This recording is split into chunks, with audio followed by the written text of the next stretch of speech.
സല്ലല്ലാഹു അലാ മുഹമ്മദ് സല്ലല്ലാഹു അലൈഹി വസല്ലം സല്ലല്ലാഹു അലാ മുഹമ്മദ് സല്ലല്ലാഹു അലൈഹി വസല്ലം. അവരുടെ ചരിത്രങ്ങളും അവരുടെ സ്ഥിതിഗതികളൊക്കെ കുട്ടികളെ മനസ്സിൽ പറഞ്ഞു പിടിപ്പിക്കണം. ലിയൻഗരിസ ഫീ നഫ്സിഹി ഹുബ്ബസ്സാലിഹീൻ. അവിടെ എനിക്കൊരു വിഷയം പറയാണ്ട്, എന്നാ ഞാനത് വായിച്ചത്. സ്വാലിഹീങ്ങളെ ഹുബ്ബ് കുട്ടിന്റെ മനസ്സിൽ നട്ടുപിടിപ്പിച്ച് വളർത്തണമെങ്കിലേ സ്വാലിഹീങ്ങളെ ചരിത്രം പറയണം. ഇപ്പത്തെ കാലത്തെ കുട്ടികളോട് നിങ്ങളൊന്ന് വിളിച്ചിട്ട് കഥ ചോദിച്ചു നോക്കി. പിന്നെ നേരമില്ലാത്തതുകൊണ്ട് നമുക്ക് ഒന്ന് പ്രാക്ടിക്കൽ ആക്കായിരുന്നു.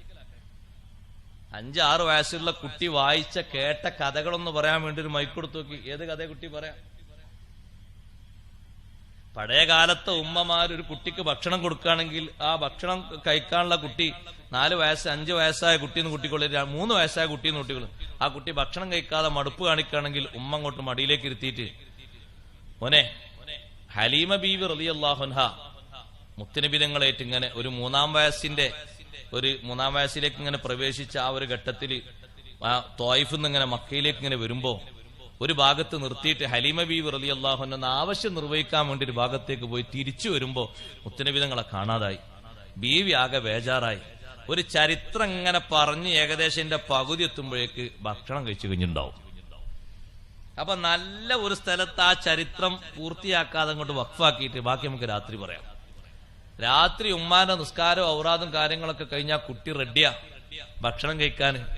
മടുപ്പുള്ള തീരെ കഴിക്കാത്ത കുട്ടി കുറച്ചെങ്കിലും കഴിക്കാൻ വേണ്ടി വല്യമ്മാനെ കാത്തിരിക്കാണ്. എന്താ പ്രധാനം?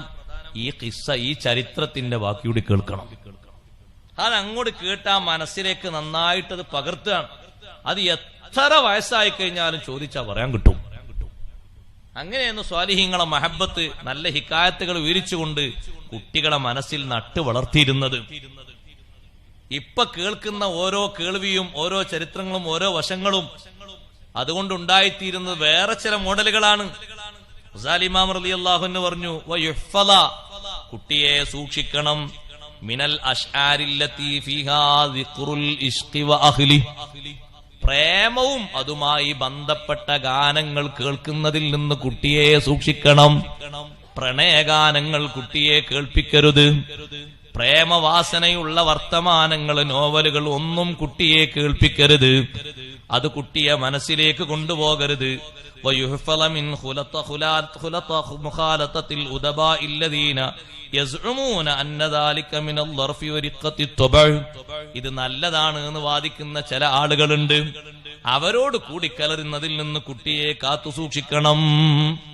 അങ്ങനെ ഒരു വകുപ്പ് പ്രണയവും പ്രേമവും അങ്ങനെയുള്ള കഥകളൊക്കെയാണ് കുട്ടിന്റെ മനസ്സിലേക്ക് കൊടുക്കുന്നതെങ്കിൽ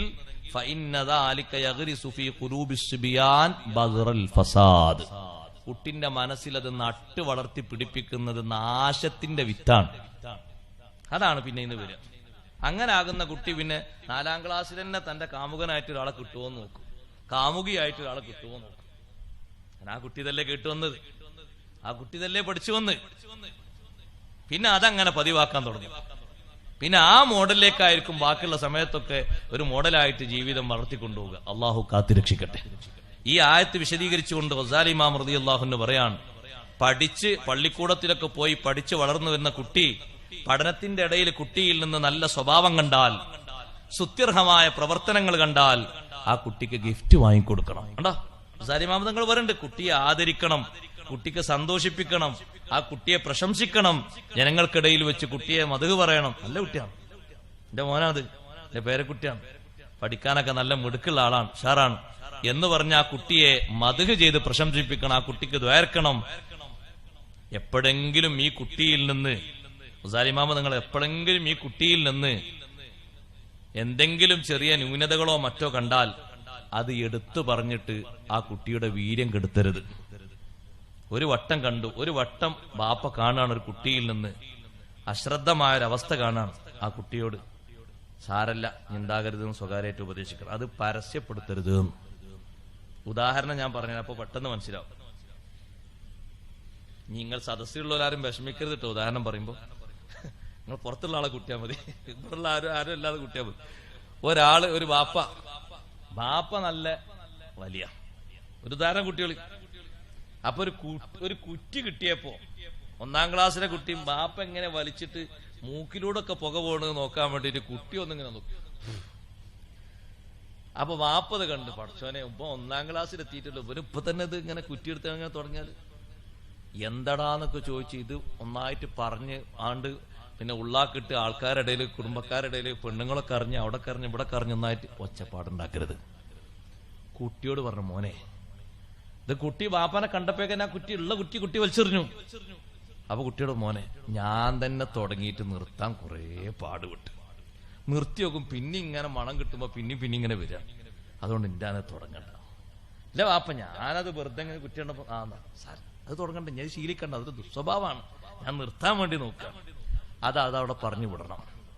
അത് ഖുസാലിമാമ തങ്ങൾ പറയാം, അത് പരസ്യമാക്കി എല്ലാ ഭാഗത്തേക്കും അങ്ങനെ കൊടുത്ത് ഈ കുട്ടിന്റെ മനസ്സിൽ അതുകൊണ്ടൊരു വൈമനസ്യവും മറ്റും വന്നാൽ അപ്പുറത്തുനിന്ന് ശൈത്താൻ വർക്ക് ചെയ്തിട്ട് പറയും, ബാപ്പ ഏതായാലും എന്നെ അങ്ങനെ മുദ്ര കുത്തിയില്ലേ, ഇനി വലിയ തന്നെ ഉണ്ടാകും ആ തട്ടില്, തീരെ വലിച്ചാത്ത സാധനം ഉണ്ടാകും, അതെടുത്താണ് കത്തിച്ചു, എന്നിട്ട് അങ്ങോട്ട് വലിച്ചോട്, ഏതായാലും അങ്ങനെ പറഞ്ഞാൽ. അപ്പൊ അത് പരസ്യപ്പെടുത്തിയാൽ അങ്ങനെ ഒരു വിഷയം വരും. അത് രഹസ്യമാക്കി ഉണർത്തിയിട്ട് സാരല്ലാന്ന് വെച്ചിട്ട് അത് കെടുത്തിക്കളയണം. അവിടെ തന്നെ പറഞ്ഞു. രണ്ടാമതും അത് ആവർത്തിച്ചാലോ നേരത്തെ പറഞ്ഞതിനെ കുറച്ചുകൂടി ഗൗരവത്തിൽ പറഞ്ഞിട്ട് ആ വിഷയത്തിൽ നിന്ന് പിന്മാറ്റണം. പരസ്യപ്പെടുത്തിയിട്ട് ഇടങ്ങേറാക്കിയിട്ട് ആ കുട്ടിയിൽ പിശാച്ചിന്റെ ഒരു സ്വാധീനം അവിടെ ഉണ്ടാക്കരുത്. ഒരു ഭാഗം അങ്ങനെ ഉണ്ടായാൽ രഹസ്യമായിട്ട് അങ്ങനത്തെ വിഷയങ്ങൾക്ക് സമയവും മറ്റും ആലോചിച്ചിട്ട് ആ ഭാഗം തുടങ്ങാൻ വേണ്ടി കുട്ടികൾ ആലോചിക്കും. അങ്ങനെ ഉണ്ടാക്കരുത്. വസാലിമാം റളിയല്ലാഹു അൻഹു പറയാണ്, വലാ യുകാശിഫുഹു, ആ കുട്ടിയുടെ ആ രഹസ്യം പിച്ചി ചീന്തി പുറത്ത് വെളിവാക്കാതെ, കുട്ടിക്ക് അതുപോലത്തതിന് ധൈര്യം കൊടുക്കുന്ന ഒരു സ്വഭാവം ഉണ്ടാക്കാതെ, അത് പതുക്കെ രഹസ്യമായി സ്വകാര്യമായിട്ട് അത് നിർത്താൻ വേണ്ടി ശ്രമിക്കണം. ഉണ്ടാകാത്ത വിഷയത്തിൽ അത് ഉപദേശിക്കണം. എന്നിട്ട് ആ വിഷയത്തിൽ നിന്ന് ആ കുട്ടിയെ മാറ്റണം.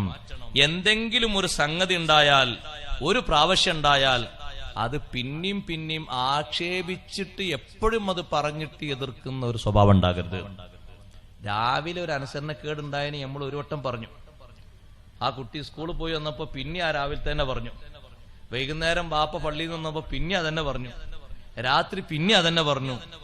ഒരു വിഷയം ഉണ്ടായതിന്റെ പേരിൽ 4, 5, 6 വട്ടം ആക്ഷേപത്തിന്റെ ശൈലി തന്നെ അത് അധികരിപ്പിക്കാൻ പാടില്ല.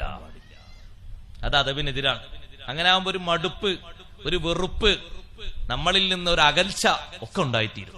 അതുകൊണ്ട് വലാ യുക്സിറുൽ ഖൗല അലൈഹി ബിൽ ഇതാബ്, ശാപവാക്ക് എപ്പോഴും അധികരിപ്പിച്ചുകൊണ്ട് ആ കുട്ടിയെ ബുദ്ധിമുട്ടാക്കരുത്. ഫഇന്നഹു യുഹവ്വിനു അലൈഹി സമാഉൽ മലാമ, പിന്നെ ആക്ഷേപം കേൾക്കുന്ന കുട്ടിക്കൊരു എളുപ്പമായി മാറും, ചീത്ത പറയുന്ന കേൾക്കുന്ന കുട്ടിക്കൊരു ഹരമായി മാറും. അതെപ്പോഴും കേൾക്കണല്ലേ. അങ്ങനെ ഉണ്ടാവും. ഒരു ദിവസം 10 വട്ടം ഉണ്ടാവും, ചില ദിവസമൊക്കെ 15 വട്ടം ഉണ്ടാവും, ചില ദിവസം 25 വട്ടം ഉണ്ടാകും. ഒരു വിഷയം ഉണ്ടായാൽ തന്നെ ചിലപ്പോൾ ഒരാഴ്ച നീണ്ടുക്കും, അത് ചിലപ്പോൾ ഒരു മാസം നീണ്ടുക്കും. കുട്ടി അതന്നെ വിധി ചെയ്തു. അതുകൊണ്ട് അത് മനസ്സിൽ അത് അങ്ങനത്തെ ഒരു വിഷയമായി മാറും. അതുകൊണ്ട് ബാപ്പ സംസാരത്തിന്റെ ബഹുമാനവും രൂപവും ഭാവവും എപ്പോഴും ശ്രദ്ധിക്കണം. ഫലാ യുവബ്ബിഹുഹു ഇല്ലാ അഹ്യാനൻ, ചില സന്ദർഭങ്ങളിലല്ലാതെ കുട്ടിയെ താക്കീത് ചെയ്ത് കാര്യങ്ങൾ ഉണർത്തരുത്. എപ്പോഴും താക്കീതും മറ്റുമാണെങ്കിൽ ബാപ്പാനെ കാണുമ്പോഴേക്കന്നെ കുട്ടി ഒളിച്ചോടി പേടിച്ച് ആകെ ഇടങ്ങേറാവും. എന്താ മോനെ ബാപ്പ വരുമ്പോ ഇമ്മാതിരി ഓട്ടം ഓടുന്നത്, ബാപ്പ എന്ന് പറഞ്ഞാൽ ഞങ്ങളാ വിചാരിച്ചമാരില്ല, അതൊരു ഭയങ്കര സാധന എന്ന് തോന്നും. അടുക്കാനും അദബ് പഠിക്കാനും കുട്ടിക്ക് മാർഗം ഉണ്ടാകേണ്ടിടത്ത് അകൽച്ചക്കല്ല വടിയൊരുക്കേണ്ടത്. അതുകൊണ്ട് എന്തെങ്കിലും താക്കീതോടെ പറയുകയാണെങ്കിൽ ചില സന്ദർഭങ്ങളിൽ ഉമ്മ കുട്ടിയെ നല്ലോണം പേടിപ്പിച്ച് അദബ് പഠിപ്പിച്ചുകൊണ്ട് ശീലിപ്പിക്കണം. ഉമ്മക്കാണ് കൂടുതൽ അവസരങ്ങൾ ലഭിക്കുക. മോശപ്പെട്ട കാര്യങ്ങളിൽ നിന്ന് കുട്ടികളെ തടഞ്ഞു നിർത്തണം. സുബ്ഹാനല്ലാഹ്, കുട്ടിയുടെ ഉറക്കവും കാര്യങ്ങളും ഒക്കെ നിയന്ത്രിക്കണം. ചെറിയ കുട്ടിയല്ലേ, പ്രായപൂർത്തി എത്തിയിട്ടില്ലല്ലോ. ആ കുട്ടി പള്ളിക്കൂടം കഴിഞ്ഞു വന്നാൽ കുറച്ചൊക്കെ ആ കുട്ടിയെ കളിക്കാനും മറ്റുമൊക്കെ പ്രേരിപ്പിക്കണം. അതൊക്കെ പറയുന്നുണ്ട്. അതൊന്നും മാറ്റി നിർത്തിയാൽ അതല്ല ഇസ്ലാം. തമ്മീസിന്റെ എത്തിയ കുട്ടിയാണ്, കുട്ടീനെ മുഴുവൻ ടൈം ഇരുത്ത് പഠിപ്പിക്കണം എന്നല്ല. പള്ളിക്കൂടത്തുനിന്ന് വന്നാല് ആരോഗ്യകരമായ സുഖകരമായ കളികളിൽ കുട്ടികളെ ഏർപ്പെടുത്തണം. ഉസാലിമാമ തങ്ങൾ പറയാ, ഞാൻ എന്റെ വകല്ല, കാരണം കുട്ടിക്ക് ഇതൊരു മടുപ്പായി മാറരുത്. ആ കുട്ടിക്കൊരു ഹരം വേണ്ട. അപ്പൊ ആ കുട്ടിക്ക് പറ്റിയ രൂപത്തിലുള്ള ഒരു കളി, കേടൊന്നും വരാത്ത, ആരോഗ്യകരമായിട്ടും മറ്റൊന്നും ദോഷം വരാത്ത നല്ല കളികളിൽ കുറച്ചേരം കുട്ടി ഏർപ്പെടട്ടെ. അത് കുട്ടിക്കൊരു ഹരാണ്. പ്രായപൂർത്തിയും പക്വതയിലൊക്കെ എത്തുന്ന ഒരു സമയമാകുമ്പോ പിന്നെ ആ കുട്ടി തന്നെ കാര്യങ്ങളിലേക്ക് ശ്രദ്ധിക്കേണ്ട രൂപഭാവങ്ങളിലേക്ക് വരും. ഇതിപ്പോ പ്രായപൂർത്തിയും പക്വതയും അപ്പുറം എത്തിയാലും രാത്രി 2-3 മണി വരെ നമ്മളെ നാട്ടിൽ ആകെ പെർമിഷൻ ഉള്ളൊരു വിഷയം അതാ. സുബൈക്കണെങ്കിലും കുഴപ്പമൊന്നുമില്ല. പാപ്പാരന്മാർ അല്ല ഇന്ന് പോണില്ലേ, മറ്റേ സ്ഥലത്തേക്ക് പോണില്ലേ, എന്താ പോകത്ത്, ഇന്ന് കൂട്ടുകാരൊന്നുമില്ലേ?